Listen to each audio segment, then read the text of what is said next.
Hi, my name's Deb Samuels. Welcome to my kitchen in Lexington, Massachusetts. Today we're going to be making okonomiyaki. This is a Japanese pancake, and okonomi means as you like it, and yaki means to grill. So it's very simple to do. It's a savory pancake, kind of a savory stuffed pancake. And the batter is just flour, water, and in Japan they use a grated potato, but here I use an egg white to foam up. So what we're going to do now is just mix the batter, 1 cup of water and 1 cup of flour all together. And it's kind of a thick batter, but that's okay because the fillings are going to be releasing some liquid into the batter, so we are going to get something a little bit looser, but you want this as kind of a dinner savory pancake. And you see this is a nice thick batter, and you see how it falls off of the spoon. It doesn't have to be completely smooth. I'm just going to break up my egg white.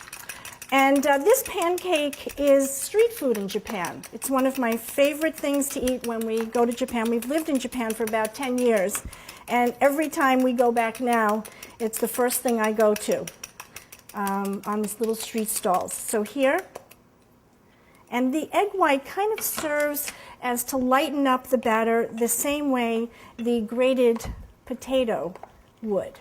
So now you can see that it's a little bit looser. Okay, that's all it is. And as with a lot of things in Asian cooking, it's all in the preparation. So I've got all of my food prepared, and then cooking is a snap. We're now ready, and this makes about 2 big pancakes. And what we're going to do is just put one together now and cook it up for you. And you'll see how I do it. So I'm going to pour half the batter into a bowl, and then I'm going to add half of the cabbage.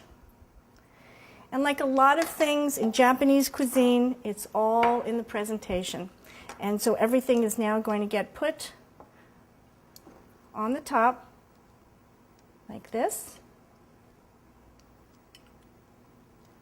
And then I'm going to arrange the pork in. Now, if you don't like pork, if you're a vegetarian, you don't have to use any of these things. You can switch the pork out with carrots. You can use green beans. But these are all going to cook beautifully now into the pancake. It goes in raw.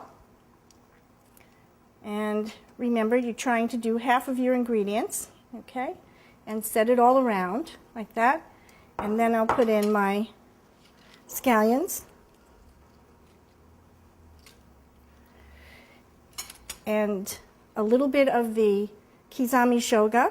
This is pickled red ginger. And then right in the middle goes an egg. And not only do you get these at, whoops, it's gone off to the side, but not only do you get this at street stalls, but there are restaurants for it. And so you get served at a table that has a grill right in the middle of the table. And so what we're going to do now, and you get to order whatever you want, is just mix this up a little bit, like that. Now we're going to put some oil into a frying pan. Should be about 10 or 12 inches. You can make one at a time, or if you have a very large griddle, you can make more. You can make both of them at the same time. Get the oil nice and hot, and then all of your ingredients you're just going to pour right into the pan.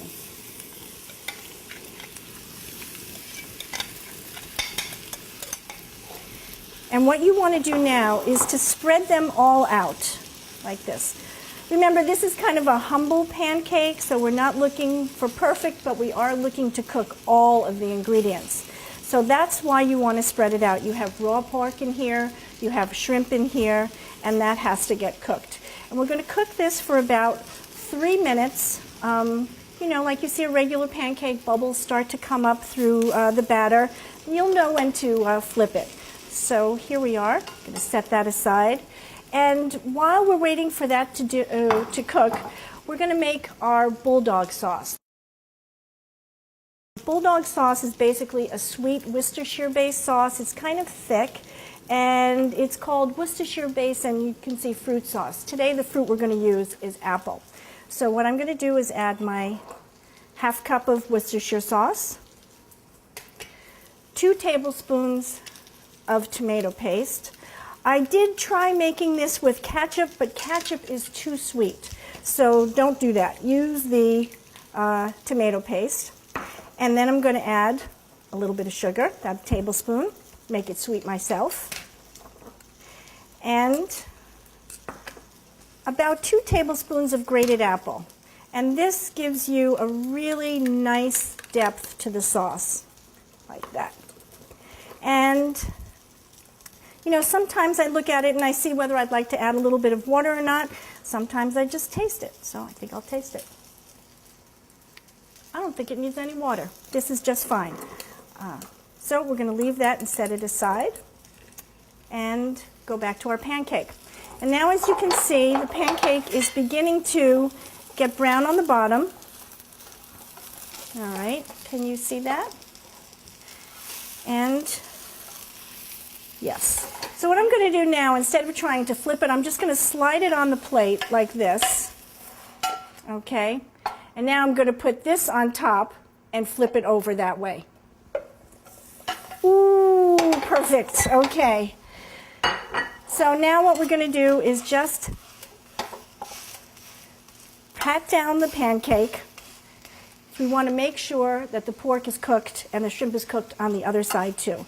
And we're going to leave it for another 3 minutes. Okay, it's been 3 minutes.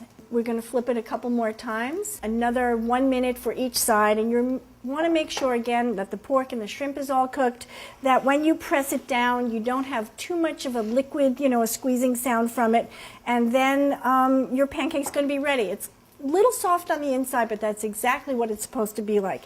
And I think we're going to get ready to plate it. So now the pancake is done. It's got a beautiful brown crust on the top, and we are going to put the sauce toppings on it. It really just finishes it all up, and I wish you could smell it because I'm smelling the delicious ginger here and the cabbage.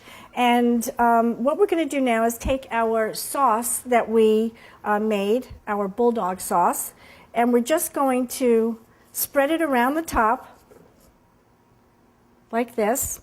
If I was using the bottle, I would be making a little design pattern on it, but we're just going to put it all around so it melts in there.